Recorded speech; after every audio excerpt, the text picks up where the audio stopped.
Hi guys, this is gsndom.com and I'm here with a handset that's known as the Allview P8 Energy Mini, and this model is the Romanian locally integrated version of the Gionee Marathon M5 Mini, sort of a more compact battery phone if there is such a thing because of the high capacity battery inside the device.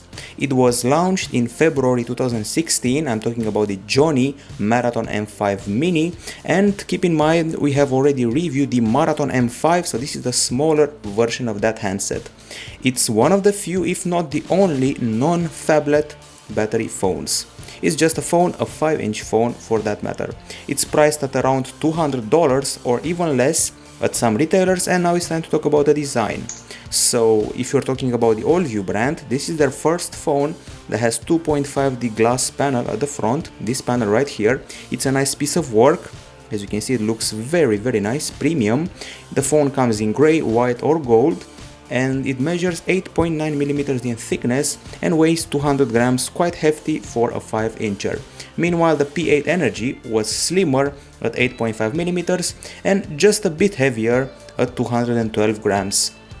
I must say that this handset has a phablet weight and feels a bit heavy in the user's hand.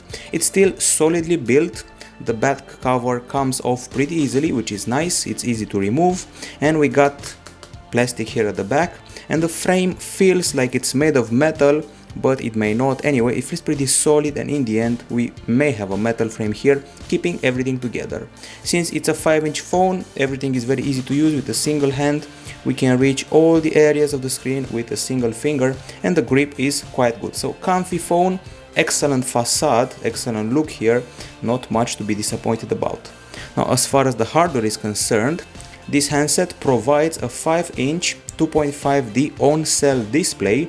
It's a screen with full lamination technology, and this 5-incher offers a resolution of 1280 over 720 pixels. It's got Dragon Trail glass protection and these big black bezels that, frankly speaking, do not flatter it at all. If you want to see how the screen can handle video playback, well, let's check that out. And here we go. Time for the video playback test. So this video player is the pre-installed one, offers a pop-up play style feature and DTS sound. Now, as far as the screen goes, you can see that the black borders are quite annoying. We got a pretty bright screen, also pretty crisp, with vivid colors. The contrast is, I would say, medium, and view angles are, let's say, good horizontally, but vertically not so much. So horizontally good, vertically not so much. And as I said before, the screen is reasonably bright, but we can also tweak some of the settings associated to the screen. You got adaptive brightness, economical backlight, font size, sleep, daydream and alert, missed call and unread message. So overall an okay display for a phone priced around $200. Now, as far as the CPU is concerned, we're dealing here with a quad-core Cortex A7 unit at 1.3 GHz. It's actually the MediaTek MT6580, launched in mid-2015 with a GPU that's the Mali 400MP. We also have 2 GB of RAM on board and 16 GB of storage, as well as a microSD card slot with support for up to 128 GB extra. The phone does not suffer from lag, has okay performance and runs games like Riptide GP2 or Beach Buggy Blitz without a problem. These are benchmark games from Vector Unit with high-end graphics, and since they don't choke and they look nice, I'd say the performance in gaming is quite reasonable. And if you're wondering about the benchmark, well, they're pretty mediocre. Of course, this was to be expected from a handset that costs around $200. But once again, when it comes to games, the graphics look okay, control is fine, and we had no problem with the game Riptide GP2 or Beach Buggy Blitz. As you can see, excellent water effects, nice lighting, good physics and all that. No lag, no choke, no crash. So let's also check out the water. Okay, you get the gist of it, and I said before, benchmarks were pretty much on par with lower priced phones. You can see some examples here. So this handset performs around the same as the LG aka Coolpad Modena and the Utok Q5 GT, for example. It's perfectly fit for the $200 area. Now, something that's really good here, well, the temperature. After playing the game Riptide GP2 for 15 minutes, we got up to 33.1 degrees Celsius, which is excellent and means there's no overheating here. Now, if you want to talk about the speakers, we got a back speaker right here, and the equalizer is quite generous within the standard music app.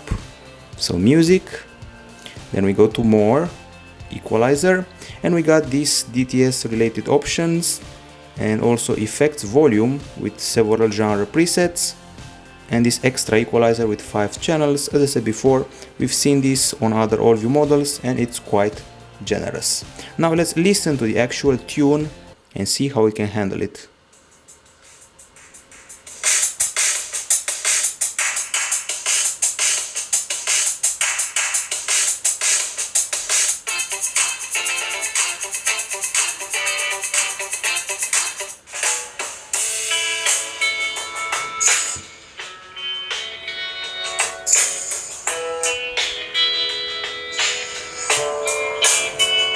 So conclusions, okay volume, I would say even quite good bass, all the notes are heard okay, and the muffling happens here on a flat surface, but it's not exactly huge.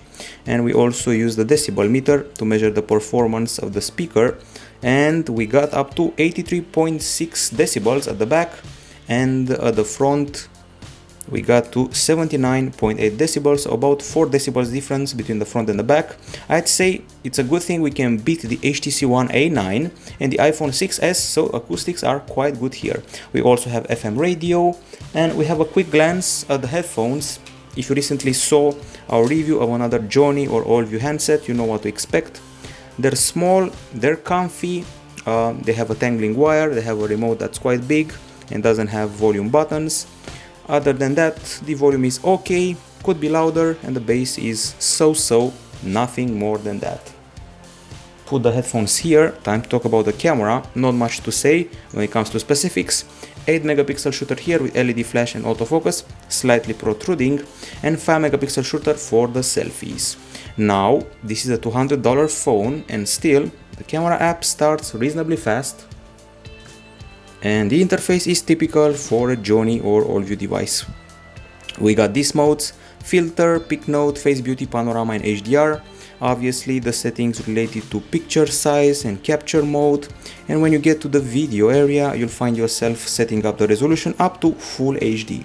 Other than that, I would have to say we're getting here an okay focus speed as well as a pretty okay capture speed considering the price tag.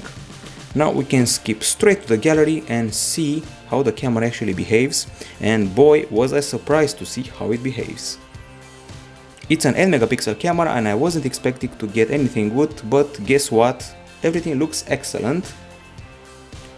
You can only see nowadays good 8 megapixel cameras on iPhones, but this model also gets a pretty good one.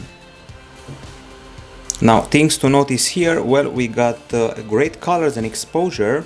The sky looks great, which is something not all phones can say nowadays. Excellent textures in monuments and flowers captured. The panorama is okay but has a modest resolution. The strange thing is that we didn't have many blurry shots, not many at all, which is something that's usually associated to flagships. This is an HDR sample, this one looks okay, but we also have one that's too washed out. So the selfies also came out okay on a very windy day and a very sunny day, once again a compliment to this handset's camera. Close-ups didn't work exactly fine on this handset, we had to try a lot of them till we got one right, and we still managed to get one or two right once again after many attempts. So blurred again, and at last we got this result, which looks fantastic if you're patient enough to focus okay.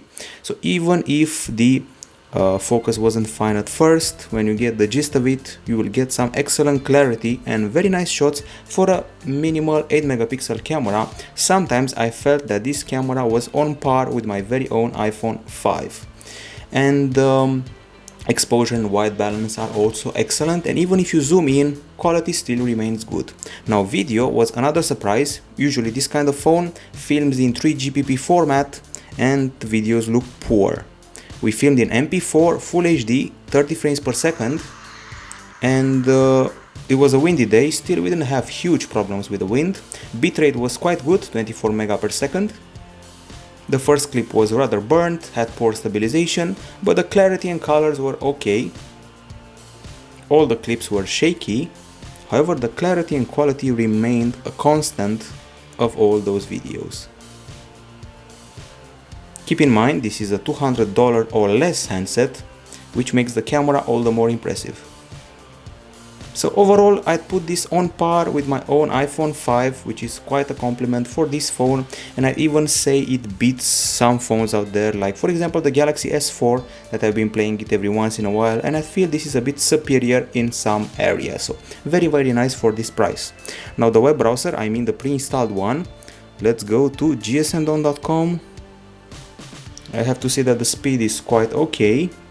Got a comfy stock keyboard here, and sadly the benchmark results related to the browser are quite poor.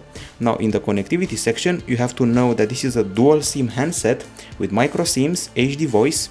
It does not offer 4G LTE support, it's only HSDPA tops with 21 mega per second download.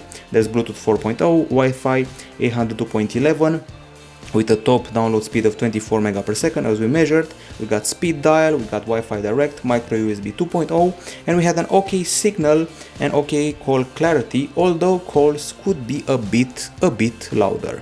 Time to talk about the battery. And here, this is a battery phone, as I said before. It's a more compact battery phone because it's simply not a phablet. It has a lithium-ion 4000 mAh unit. On paper should provide us with 400 hours of standby. It should also provide us with up to 1500 minutes of talk time, and in our test, our HD video playback test, we only got up to 8 hours and 23 minutes of video playback. Frankly speaking, I expected more, especially considering we're below the Sony Xperia E4G, which is not a battery phone but rather an entry-level model. We also did a PC Mark test, and this one came out better, 8 hours and 42 minutes. We beat the Galaxy Note 5 but scored below the Huawei Mate 8. Still, we managed a pretty good result. This is the continuous simulation of work time, let's say. Now the charging for this let's say battery phone, more compact battery phone, well, it takes 2 hours and 58 minutes. Let's call it okay, considering you still get almost 9 hours of work. Of course, battery saving features are included: power management, standby intelligent power saving, power manager here with normal power saving and extreme power saving mode that goes black and white, and extra options like smart power saving at night and memory cleanup. Overall, the battery feels a bit underwhelming on the video playback area, but in the continuous usage it fares more okay than that. Okay, so the Gionee Marathon M5 Mini runs, let's see which Android 5.1 Lollipop. It doesn't change very much, pretty much stock with a few modifications here and there.